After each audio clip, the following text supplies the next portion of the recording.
महाराष्ट्र सरकार ने world cup विजेता नायिकाओं स्मृति मंधाना, जेमिमा रोड्रिग्स और राधा यादव का भव्य स्वागत किया। देखिए खास रिपोर्ट।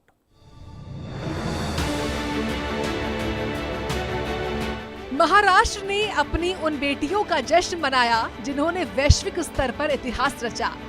राज्य की cricketers Smriti Mandhana, Jemimah Rodrigues और राधा यादव को भारत की पहली महिला वनडे वर्ल्ड कप जीत में उनके अहम योगदान के लिए सम्मानित किया गया।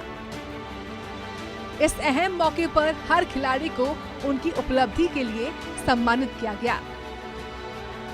नवी मुंबई में हुए फाइनल में साउथ अफ्रीका पर मिली 52 रन की जीत से देश में महिला क्रिकेट की नई परिभाषा गढ़ने पर शाबाशियां भी मिल रही हैं। पूरे टूर्नामेंट के दौरान अपने अभूतपूर्व प्रदर्शन के चलते ये तीनों खिलाड़ी महाराष्ट्र के गौरव के रूप में सराहना की जा रही है। टीम के कोच अमोल मजूमदार समेत अन्य स्टाफ को भी इस मौके पर सम्मानित किया गया है। इंडिया में क्रिकेट एक रिलीजन है, but just to see what I am excited to see is fathers coming with their daughters and saying मुझे मेरी बेटी को क्रिकेट खिलाना है, या not just cricket but any dream. आगे बढ़ते हैं। डिजिटल क्रांति की दिशा में एक ऐतिहासिक कदम उठाते हुए महाराष्ट्र देश का पहला राज्य बन गया है जिसने स्टारलिंक के साथ साझेदारी की है ताकि राज्य के सबसे दूरस्थ सरकारी संस्थानों और ग्रामीण इलाकों में हाई स्पीड सैटेलाइट इंटरनेट उपलब्ध कराया जा सके। देखिए रिपोर्ट। डिजिटल कनेक्टिविटी के क्षेत्र में एक ऐतिहासिक कदम उठाते हुए महाराष्ट्र भारत का पहला राज्य बन गया है जिसने Starlink satellite communications private limited के साथ आधिकारिक रूप से साझेदारी की है ताकि सैटेलाइट आधारित इंटरनेट सेवाएं शुरू की जा सके। यह समझौता लेटर ऑफ इंटेंट पर हस्ताक्षर के साथ औपचारिक रूप से पूरा हुआ, जो राज्य के डिजिटल इंफ्रास्ट्रक्चर को आधुनिक बनाने की दिशा में एक बड़ा कदम है। यह अग्रणी सहयोग खास तौर पर दो प्रमुख क्षेत्रों पर केंद्रित है: सरकारी संस्थाओं और राज्य के व्यापक ग्रामीण इलाकों में हाई स्पीड इंटरनेट पहुंचाना। सैटेलाइट तकनीक का उपयोग पारंपरिक भौगोलिक बाधाओं को पार करने में मदद करेगा ताकि उन इलाकों में भी भरोसेमंद कनेक्टिविटी सुनिश्चित की जा सके जहां फाइबर ऑप्टिक केबल या मोबाइल नेटवर्क पहुंचने में कठिनाई होती है।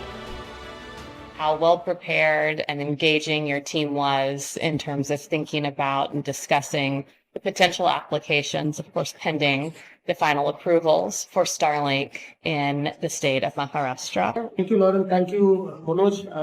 I think it's a very exciting journey which we are looking at. Compared to our discussions last time, I think we have moved very fast, and our further ways also, I think charted, and we need to move very fast. So I'm very happy that Starlink is partnering with us.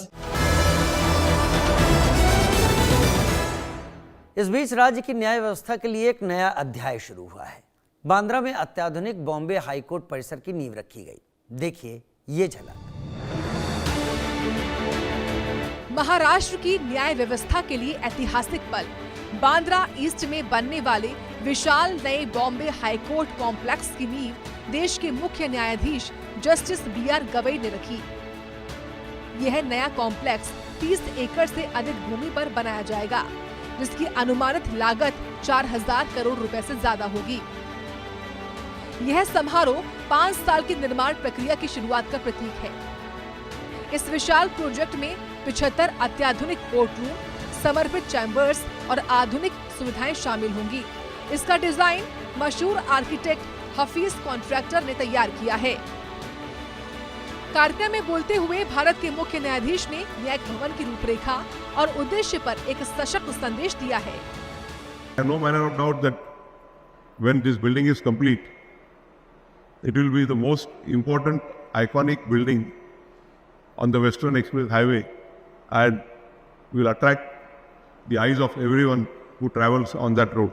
Today it's a really momentous moment for all of us. Today's day is an important milestone in the history of the Bombay High Court. एक और बड़ी खबर, AIIMS Nagpur ने मरीजों की देखभाल में बड़ी छलांग लगाई है। यहां अब शुरू हुआ है राज्य का पहला सरकारी IVF केंद्र, साथ ही ID NET लैब जैसी महत्वपूर्ण ब्लड सेफ्टी यूनिट्स जो पूरे मध्य भारत के लिए फायदेमंद होंगी। देखिए रिपोर्ट। एम्स नागपुर ने मध्य भारत में स्वास्थ्य सेवाओं के क्षेत्र में अग्रणी संस्थान के रूप में अपनी पहचान और मजबूत कर ली है। यहाँ एक साथ 3 अत्याधुनिक मरीज सेवा सुविधाओं का उद्घाटन किया गया, जो क्षेत्र के किसी भी सरकारी संस्थान के लिए पहली बार है। इनमें सबसे बड़ी उपलब्धि है नया असिस्टेंट रिप्रोडक्टिव टेक्नोलॉजी यानी ART सेंटर, जिसे लगभग 5 करोड़ रुपए की लागत से विकसित किया गया है। यह अत्याधुनिक IVF सुविधा आर्थिक रूप से कमजोर वर्गों के दंपतियों के लिए वरदान साबित होगी, जो उन्हें विश्व स्तरीय, किफायती और प्रमाण आधारित बांझ पर उपचार उपलब्ध कराएगी। प्रजनन स्वास्थ्य के अलावा एम्स नागपुर ने रक्त सुरक्षा उपायों को भी 2 महत्वपूर्ण सुविधाओं के साथ बड़े पैमाने पर उन्नत किया है। Individual donor nucleic acid testing सुविधा 2.5 करोड़ रुपए की लागत से विकसित की गई है। यह तकनीक प्रत्येक रक्तदान यूनिट की HIV, हेपेटाइटिस B और C के लिए जांच करती है, जिसे ट्रांसफ्यूजन से फैलने वाले संक्रमणों का खतरा लगभग समाप्त हो जाता है। दूसरी महत्वपूर्ण सुविधा है ब्लड इरेडिएटर यूनिट, जो डिपार्टमेंट ऑफ एटॉमिक एनर्जी से प्राप्त की गई है। यह इकाई कमजोर प्रतिरक्षा प्रणाली वाले मरीजों में होने वाली दुर्लभ लेकिन जानलेवा प्रतिक्रिया को रोकने के लिए बेहद जरूरी है। इन 3 ऐतिहासिक सुविधाओं के साथ एम्स नागपुर ने महाराष्ट्र में मरीज देखभाल के लिए नए मानक स्थापित कर दिए हैं।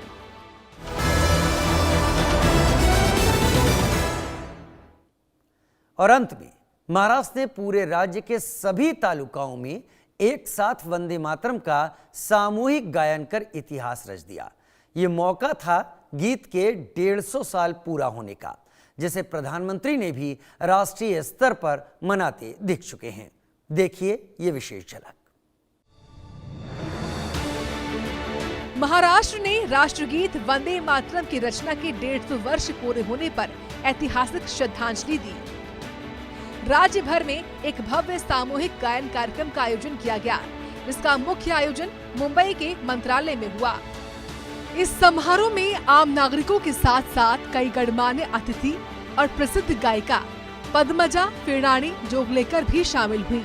सभी ने मिलकर राष्ट्रीय एकता और देशभक्ति की भावना को और मजबूत करने का संकल्प लिया। वंदे मातरम गीत की रचना 150 वर्ष पहले बंकिम चंद्र चट्टोपाध्याय ने की थी, जो ब्रिटिश शासन के खिलाफ प्रतिरोध और राष्ट्रीय चेतना का प्रतीक बना। प्रधानमंत्री नरेंद्र मोदी ने वंदे मातरम को एकता और साहस का मंत्र बताते हुए इस अवसर पर एक विशेष घोषणा की। इस दिन को इतिहास की तारीख में अंकित करने के लिए आज वंदे मातरम पर एक विशेष कॉइन